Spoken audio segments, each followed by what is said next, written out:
We are coming to the end of Matthew 5. We are 17 weeks into our study of Matthew. We're just now coming to the end of chapter 5 in 17 weeks. So, probably by the time Kingdom comes, we'll be done with the book of Matthew. We'll see. But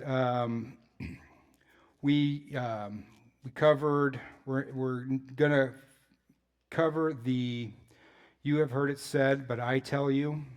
We're going to finish that off today. Patrick preached last week, did a good job teaching about verses 38 through 42, where he teaches us to reform our outward actions to be more Christ-like. So, turning the other cheek, he went into good detail about that and all those. Well, now, verses 43 through 48, we're going to focus on the heart. Jesus wants to reform the heart now. And he's going to rock our world. And he's going to tell us some stuff that we don't like to hear. There's those verses in the Bible that you read, and it's like, wow, that's pretty deep. I need to dig into this and see what he really means. And then there's verses that are just plain as English, but they're hard to accept. That's what this is going to be about today. So we're gonna tear it up. All right, so we're gonna start in verse 43 of John chapter 5. Matthew. What did I say, John? See, coffee still hasn't kicked in. Doggone it. All right, this is second service. I usually make all my mistakes in the first service. So, you have heard it said, or you have heard it was said, "You shall love your neighbor and hate your enemy." Hate your enemy. I guarantee you that is nowhere in the Bible. That is nowhere in the Bible. Matter of fact, Jesus is referring to Leviticus chapter 19, verse 18, when he says, "Love your neighbor as yourself. You shall not take advantage nor hold any grudge against the sons of your people, but you shall love your neighbor as yourself. I am the Lord." And when he put that at the end, "I am the Lord," after giving you a commandment, he meant it. Now, sometimes you have neighbors that you just don't get along with. And he was kind of inferring that here, but now Jesus is going to hammer it home.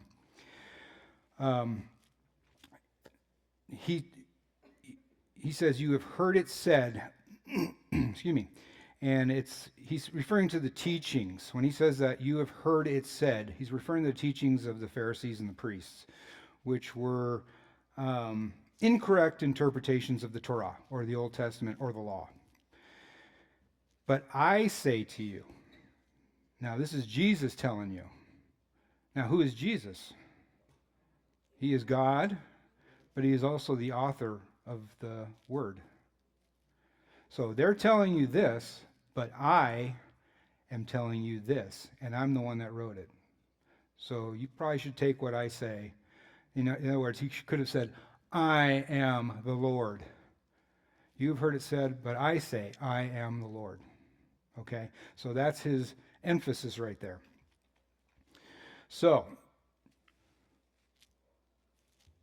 we're going to go into the next fun part, which is love your enemies. Yay. Love your enemies. That's just what I wanted to hear today, especially after the last couple of weeks. Am I right? All the craziness going on out there. All the love intolerant crowd. By the way, if you got to call yourself the love intolerant crowd, you probably are not that. Just saying. You'll know them by their fruit, right? I'm loving intolerant. I don't agree with you. Bigot, homophobe, hater, blah, okay, whatever. So, and if you want to help your psyche, if you want to help your mind, turn off the news. Just turn it off. You're not going to miss anything. If there's anything you need to hear, somebody will tell you about it. Right? Why would you do that to yourself?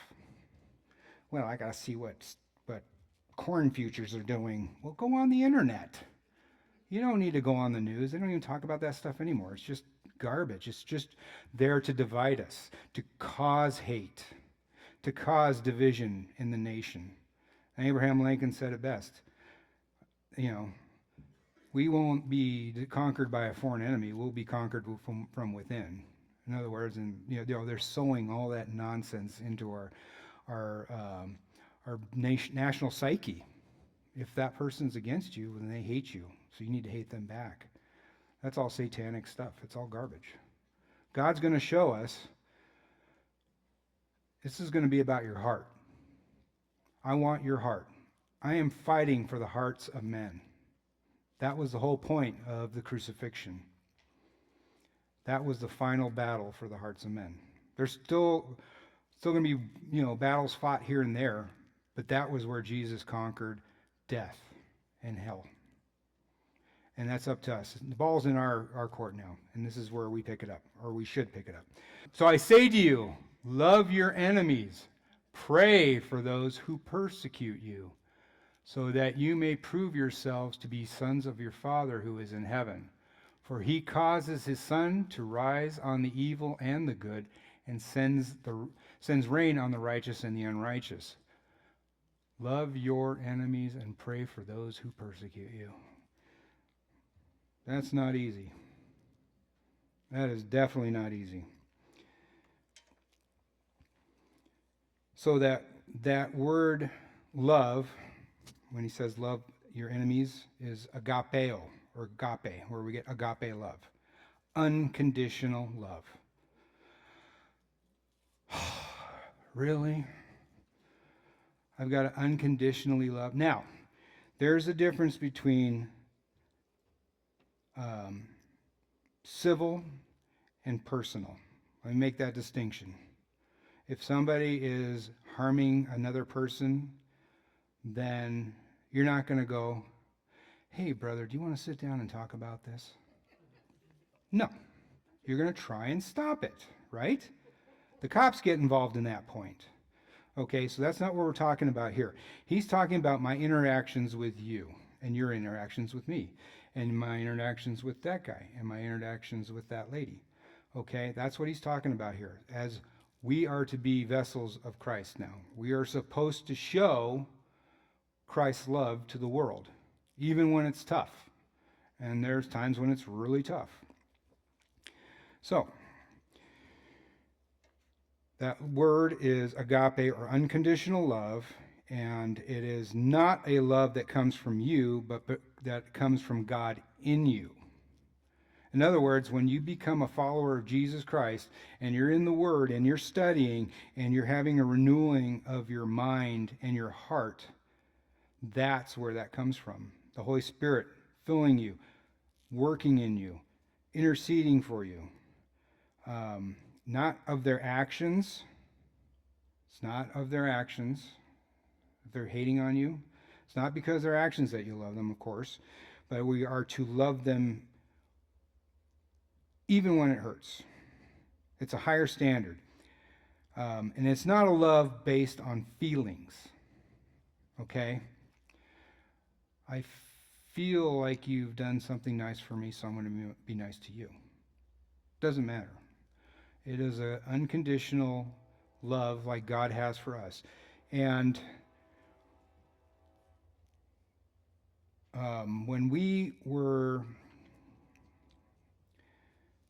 before we became believers, we were enemies of God. Did you know that?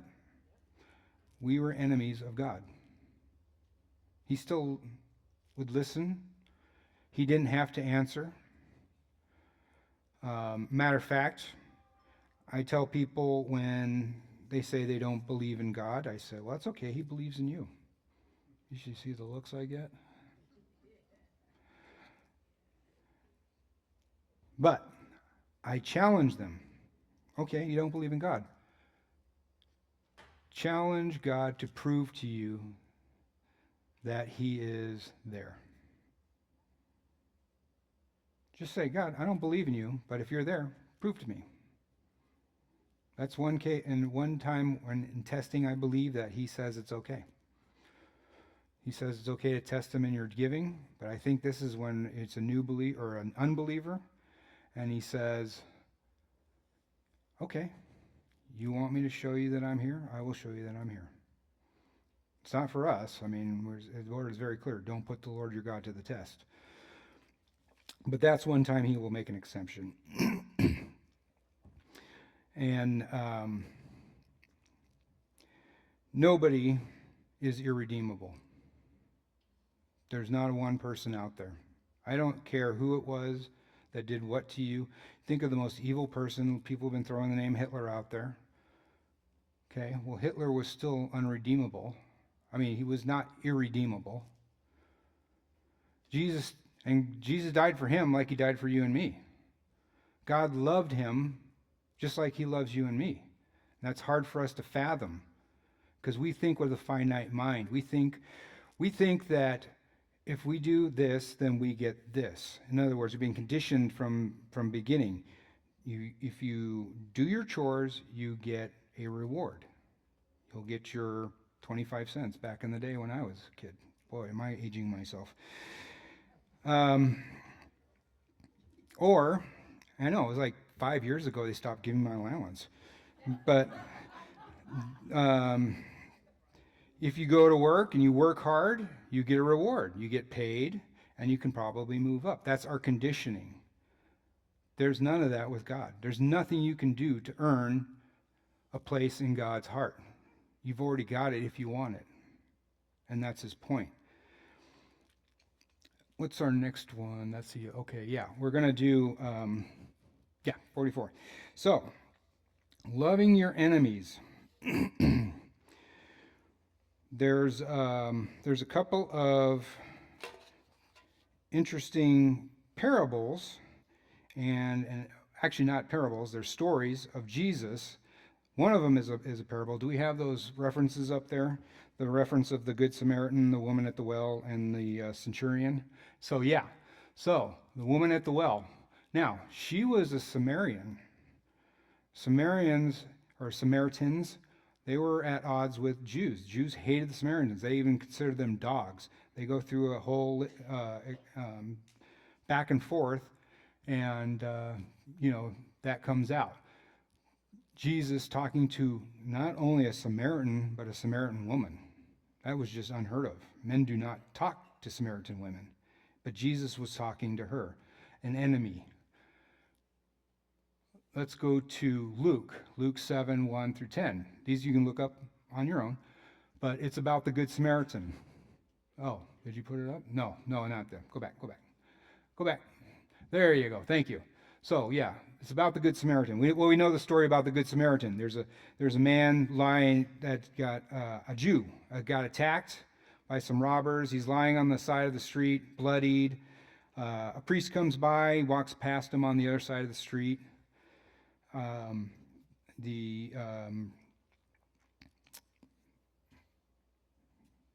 Pharisee, same thing, walks by on the other side of the street. Kind of sounds like New York, if you ever here or seen and been to New York. And then a Samaritan, a dog to the Jewish people, comes along and has compassion on the man. And he takes him, bandages his wounds, puts oil and wine on them, then takes him to a hotel, puts him in the care of the innkeeper, and says, here's some money, whatever he needs over that, I will repay you. Jesus was using who the Jews considered their enemies to make a point. Okay? And then the best one is in Matthew 8 about the centurion, which we'll get to probably in about 2 years. But the centurion had a servant that was sick, and he came to Jesus, and he said, Jesus, my servant is sick. And Jesus says, okay, I'll go with you. And he says, no, you don't need to come. You just give the word. If I tell one of my soldiers to go over there and do that, he does that. If I tell this soldier to come over here and do this, he does it. I believe what you say will happen. And Jesus, at that time, he looked at all these people that were around. He goes, nobody in Israel has faith like this. He's talking about a Gentile, a person that they hated because he was an occupier.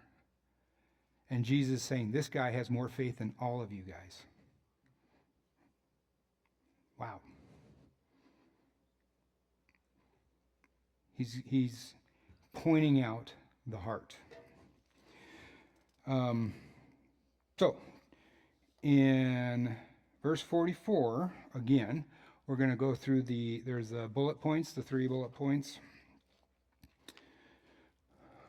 That should come up. There you go. What does he say? Bless them. Bless them. That word bless is where we get our word eulogy. When you do a eulogy, you speak well of somebody. Okay? You don't go to a eulogy for somebody that's passed on and then just talk about all the horrible things about them. Right? No, we say the good things about them, right? Because we want to remember them the way they should be remembered for what they've done to help people and be good. So that's where we get that. Bless them. The next one is do good to them. Okay? Do good to them. Back in the day when Steve and I were both down at Mega Church, this was, gosh, I'm going to say about 20 years ago, maybe give or take. But Gavin Newsom decided he was going to allow wedding licenses for gay couples to get married. That started this whole thing, okay? And his quote was, whether you like it or not, here it comes, you know. Well, they decided to give it up to a vote to the people of California. Do we want to, have gay marriage or recognize gay marriage or not? Well, the people of California overwhelmingly said no.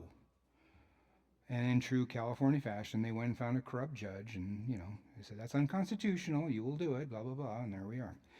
Well, during that time, there was a lot of protests, and we were, like I said, mega church, so we were, everybody knew where the church was. And so we got word from the police department, because we had a good working relationship, that there was going to be a protest. They'd filled out their paperwork, and you actually had to fill out your paperwork before you could go protest. And it had to be peaceful. You couldn't be violent like you're seeing now, And by the way, isn't it interesting that all the cities and states where we're finding that our tax dollars have been squandered and laundered are the places where all this chaos is happening? There's ICE raids everywhere in this country, but you don't hear about them. Just the ones where there's all this corruption. Interesting. Anyway, that's just a sidebar. So they got their permit, and the police were going to be there. And so we have this one street at the entrance of our church where they blocked it off on Sunday, so there was no through traffic because there was a lot of people walking there. We parked all over and blah, blah, blah. Well, they were across the street. Well, so California, mainly Southern California, has 2 seasons, sunshine and rain. And I think rain usually lasts about 5 days. The rest of the time it's just sunshine. We do get some May gray and some June gloom if you're on the coast. But that's what you get. And believe it or not, what we think of winter here, like the beginning of winter, October, November, that's fire season in Southern California. Because the Santa Anas start kicking in. The dry wind comes off the desert. Before that, it's monsoon season. So it'll be 90% humidity and 80 degrees outside. It'll feel like it's 120. You just walk outside and you're drenched, So they're on the other side of the street protesting, holding up their signs. They weren't being too belligerent. And we're talking 5 services on a Sunday. And so I kid you not, I would get there at 6:30 to open and close at 9 o'clock at night. I was there for that whole day on Sunday. These people were dedicated to their cause, to protest, and so they were out there with their signs, but some of them didn't plan, and we noticed, and some of our hospitality team goes, we should take some water to them. Great idea, take them some water. And so they grabbed, cases of water and went across the street and just started offering it to the protesters, showing them the love of God. Some of them took it, thanked us. Others were belligerent about it. Oh well. But through that, the prayer team went out there and then started praying with some of those people. One of the girls that was there, turned out her dad was a pastor, pretty well-known pastor in San Diego. And she was a cutter. She had a really messed up upbringing somehow. I don't know. Didn't really get into it. But they prayed with her, and I'd heard she'd come back. Well, now fast forward, a couple months go by, all this has kind of died down, and then there's that, what is it, I can't remember who they call themselves. But anyway, they're the ones that go around with the picket signs that say God hates gays and God hates soldiers, and they protest at the funerals and stuff of the soldiers and everything. Well, they had filed paperwork, because we were such a big church and we were very well known in San Diego. They had filed paperwork to get a permit to protest our church. Okay? Well, they filed their paperwork, so the police told us, and the word got out. And the irony is that they when you put in the paperwork, where you're going to march, you have to be specific, and you cannot deviate from that. Well, we're on this side of Rosecrans. They put their permit that they wanted to be on the other side, not knowing which side we were on, and like 2 blocks down. So now they're stuck. So they're over there in front of some houses. I'm sure those people loved it. But they're going back and forth, and we're over here. But you want to know what happened? A lot of those people that were there protesting us, they came and were on our side of the street. They filled out the right paperwork. So they were on our side of the street, basically protesting those guys over there, but blocking us. What? But that was the example. That was the example that we showed them. We showed them love and kindness, even though they came and were, trying to, raise a ruckus with us. So, do good to them. Do good to them. And then the next one. This one's hard. Pray for them. I mean, how many times do you just go, yes, Lord, let me pray for my enemies? That one's been a real challenge for me, and believe it or not, I've tried to pray for the Clintons, the Obamas, the Schumers, the Omars or Illens or the whatever. I know, there's so many of them. But they're not irredeemable. God still loves them. He's got me, so I'm safe in him. He still wants those people. I still got to pray for them. And it's super hard. But give me the strength, Lord, give me the strength. But, perfect example. Paul, when he was in Philippi with Silas in prison. Okay? He's in prison. He's witnessing to all the other prisoners. And they're singing hymns and songs. And then an earthquake comes. And then the most amazing thing happens. The earthquake comes. All the doors fly open to the prison. All the doors. All the cell doors. And all the shackles fall off. From an earthquake? Really? No. There was a little tomfoolery from the angels. Watch this. You're free. Now, if you are the prison guard, and these prisoners, if you lose one prisoner, that's it. You're done. So this prison guard is woken up. He comes running out, sees all the doors are open, and he's about ready to kill himself. And Paul says, stop. Don't harm yourself. We are all, every one of them, we are all here. Please, and what was his response? Please tell me how I can be saved. They could have all left. Well, we're free. But no, God used that to show that being in prayer, being a good example, has a ripple effect. I guarantee that earthquake was because of that Holy Spirit going through that place.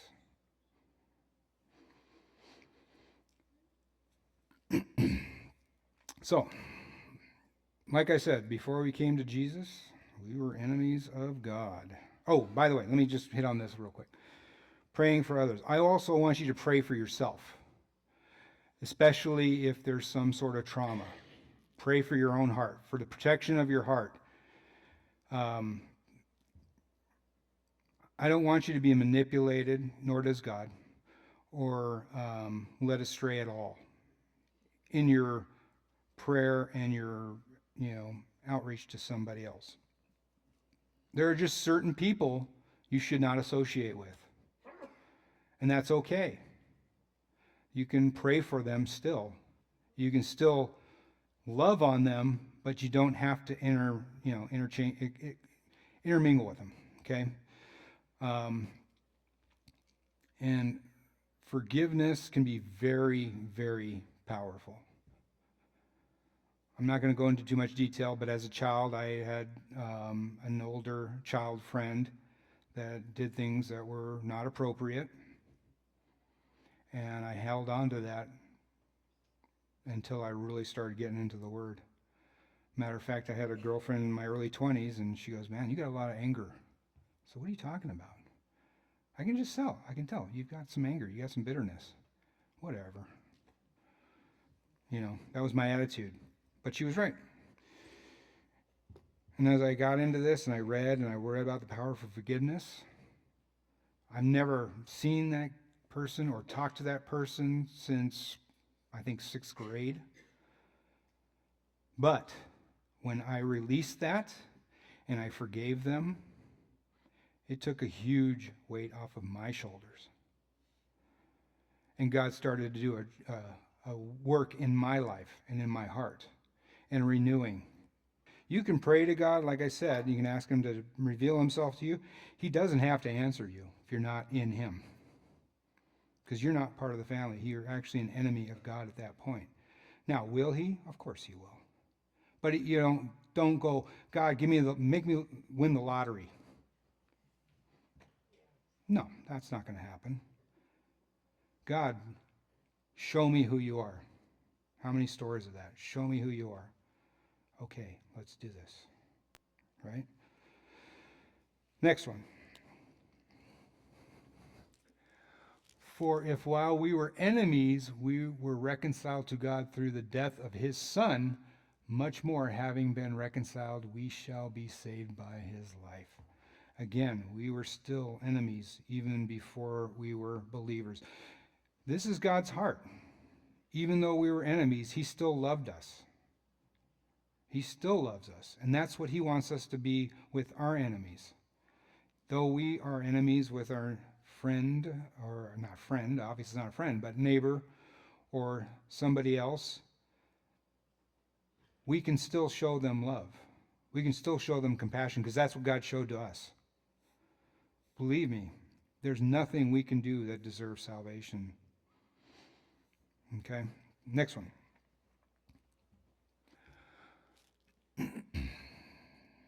Okay, yeah. For if you love those who love you, what reward do you have? Even the tax collectors, do they not do the same? And if you greet only your brothers and sisters, what more are you doing than others? Even the Gentiles, do they not do the same? So, have you guys all heard of the story Sixpence None the Richer from C.S. Lewis, Mere Christianity? Not the band from the 90s, they're a good band. Christians, good, support them. But the story of Sixpence None the Richer, this is the point. A child comes to their dad and goes, "Dad, can I have 6 pence?" Because he has that little English accent. "Puppy, Daddy, may I have 6 pence?" Reaches in the pocket, pulls it out, runs off, gets a gift for his dad, and then brings it back to Dad. And gives it to Dad, presents it to Dad. Well, the point is, I didn't gain anything. I basically gave him or her the 6 coins, They turned around and gave me something that was worth that. So there's a net zero gain, right? So what is it when you just are good to people that are good to you? Nothing, because you're just exchanging the same thing, right? The challenge is when it's somebody that's not good to you. Now, I know many of us have probably experienced this. When people know you're a believer, they're going to watch you. They're going to make fun of you sometimes. They're going to, ridicule you, whatever. But when the chips are down and they need prayer or somebody to talk to, they're going to come to you. They're not going to go to the Buddhist or the Muslim or the whatever. They're going to go to the person, even though they don't believe in God, that believes in God. Just in case, right? I've had that happen in my life. I'm sure some of you have too.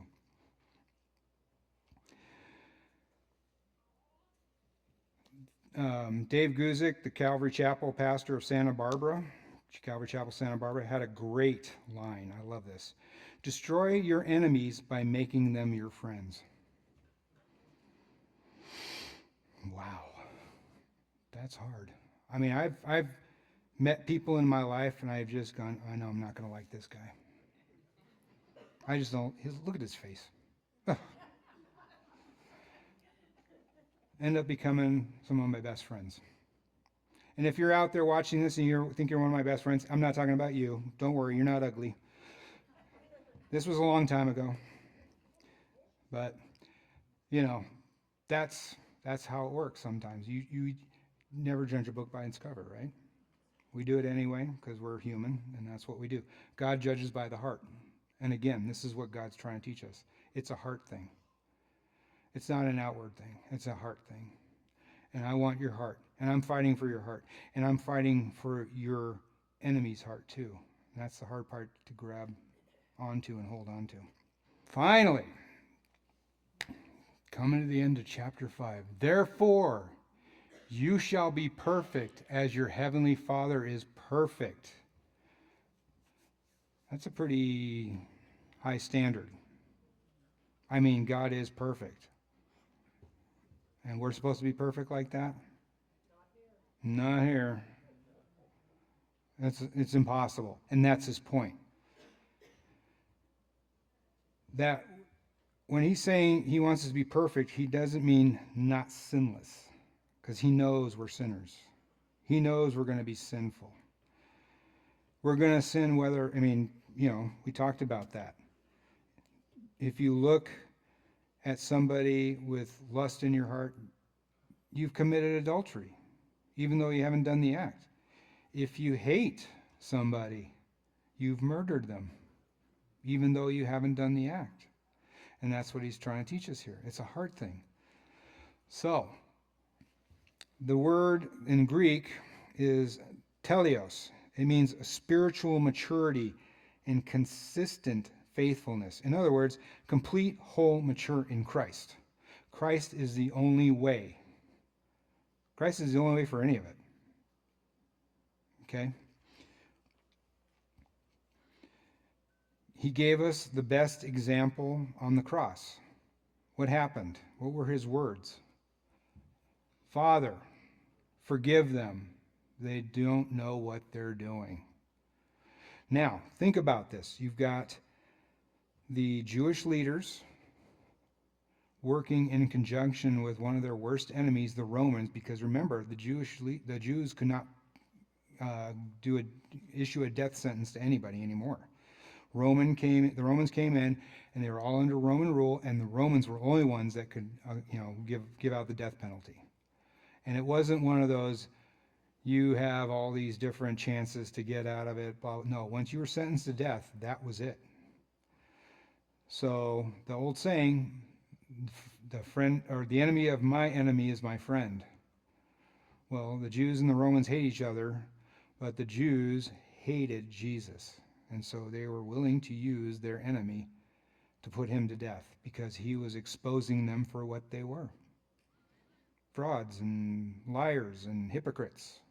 They didn't like that. He knew the scripture better than they did. Go figure. He wrote the thing.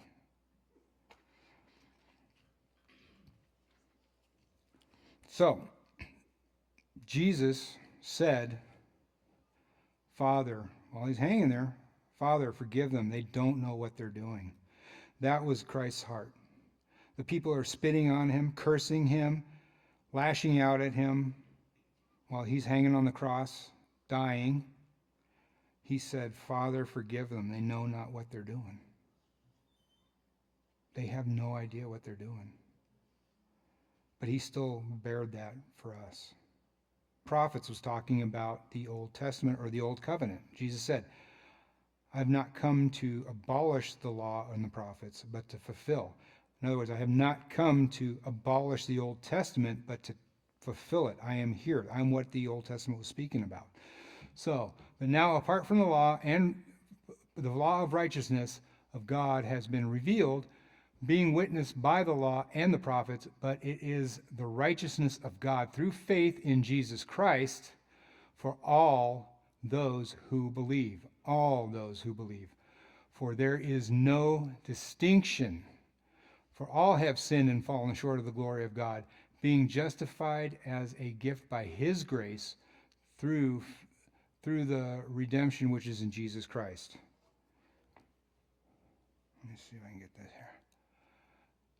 All have sinned and fallen short of the glory of God, being justified by his gift of grace. It's all about his grace. God will give you every opportunity. I believe that. I believe he will give you every opportunity to know him before you leave this earth, and we will all leave this earth. Nobody's going to get out of here alive. Nobody. Unless the rapture happens, guess what? You're not getting out of here alive. And when you do, when you are getting out of here, there's not going to be U-Haul behind you taking all your stuff with you. Right? Unless you got one of those really big mausoleums like the King Tut types, and, you can have all your gold there, but somebody will eventually break in and steal it all because it's all fleeting. But God will always give you every opportunity. And 9/11, when all that went down, this is one of the stories that was shared from people who had loved ones that were above the impact zones on those buildings. One in particular, there was a guy in the office there who was a Christian. Everybody knew him as a Christian. They called him the Bible thumper, or they just, kind of ridiculed him, made fun of him. Well, they were all in the office when those planes hit the buildings, and the fire's starting to burn up the building, because fire burns up, not down. Well, all those people that made fun of that guy were now talking to him. Okay? And I believe that God held those buildings up just long enough to get that last person before those buildings started going down. And there's stories of people calling their loved ones saying, I'm not going to make it, but you need to find a Christian and talk to them, or go to church, go back to church, whatever it was. Because I'm not going to make it, but I'm going to heaven. Now, not one of those people got baptized. Not one of them had communion. But like Jesus told the thief on the cross, today you will be with me in paradise. God gave him that one last. That's the God that we have. That's the heart of God. He will go the extra mile to make sure you have every opportunity to know him. And then when you don't, that's on you. The Bible says man will be without excuse. No man will have an excuse why he didn't know. And I believe it's not written, but it's written in the book of Opinions, 2 Opinions chapter 5, right here. When you die, he's going to show you every opportunity he gave you and you rejected him. Matter of fact, when we did my dad's funeral, there was a man there. We did the viewing the day before. We asked for a closed casket. It was an open casket. I was like, oh, I don't want to see this. My brother-in-law went up there with the two guys that were there with the funeral home. They shut the casket. But while we were sitting there, because we had to be there as a family for anybody that wanted to view before the funeral, which was the next day, we were talking with the two guys from the funeral home that were there. And one of them shared a very cool story with us. He goes, I was not a believer. And he goes, he had some sort of medical issue. He was in the hospital and he died. But they brought him back. But the interesting thing is, he said, I saw Jesus when I died.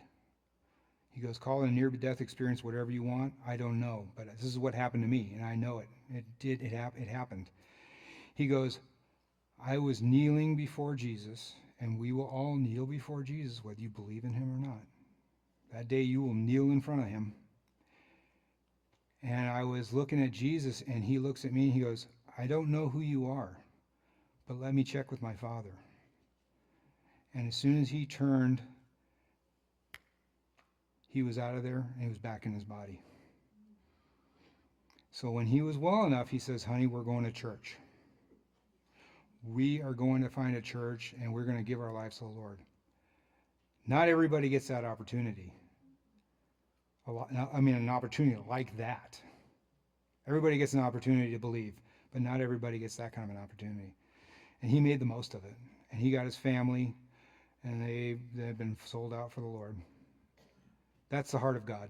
That's the heart that he wants for us. He wants us to have that heart for people that are lost.